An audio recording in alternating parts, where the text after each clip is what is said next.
bekapcsolta a szupresszort és kinyitotta a kaput. Rengeteg embert tudunk átjuttatni. A kombány most megszívja. Van egy ládarakéta a tér túloldalán. Azzal még félkészen Strider. This area in front of the bank was where we figured out the Strider.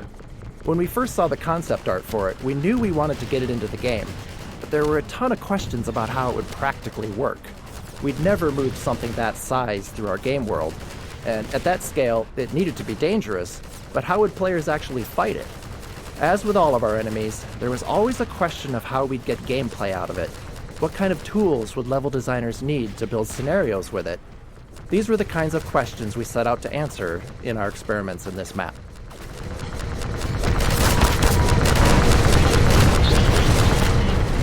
Strider 2.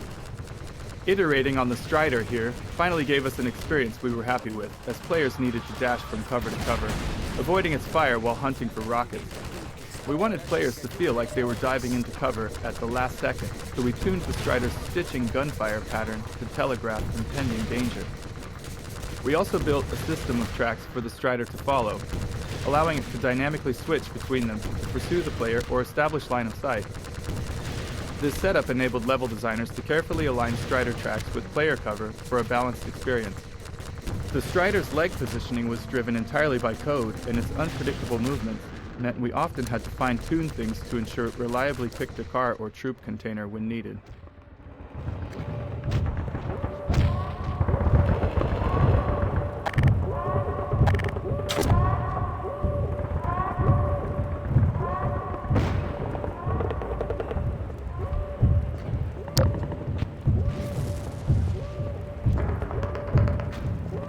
Perf Arena. This arena came with a major challenge: performance. Its size and the combined Strider and Citizen AI pushed our limits here. When we ported Half-Life 2 to the Xbox, this arena couldn't ship without some design adjustments. Preserving the original intent and delivering the same player experience with fewer tools and space was a tricky balance.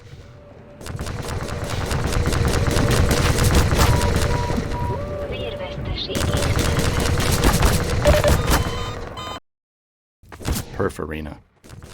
This arena came with a major challenge:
Strider 4.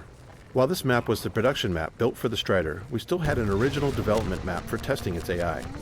We've always found a lot of value in having a solid test map for an AI, as it allows us to quickly try out new gameplay ideas and tune them easily. If there are bugs or design issues, we can isolate and iterate on them faster. Once the AI features are working well, we transplant them into the production maps for level designers to work with. The Strider's test map included rough outlines of ruined buildings with infinite citizen spawners at various locations and heights to provide a constant stream of targets.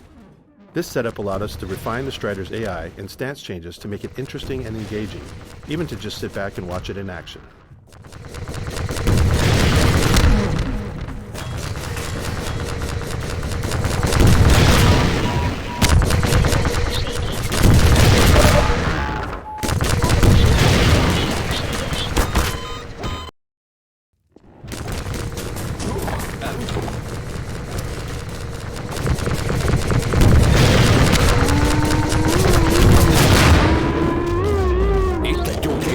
Strider.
Space reuse.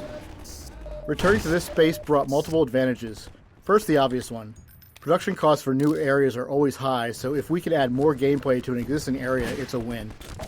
But for a hard fight like this one, where the player faces multiple Striders, reuse has extra benefits. Since players have been through it before, they already have a sense of the arena layout. This time they're moving back to front, but the path largely follows their original route. This familiarity is useful when players need to move forward to grab resources for the fight. City 17's war-torn state also gave us the flexibility to adjust cover and add smaller obstacles along the path, keeping the environment dynamic and surprising.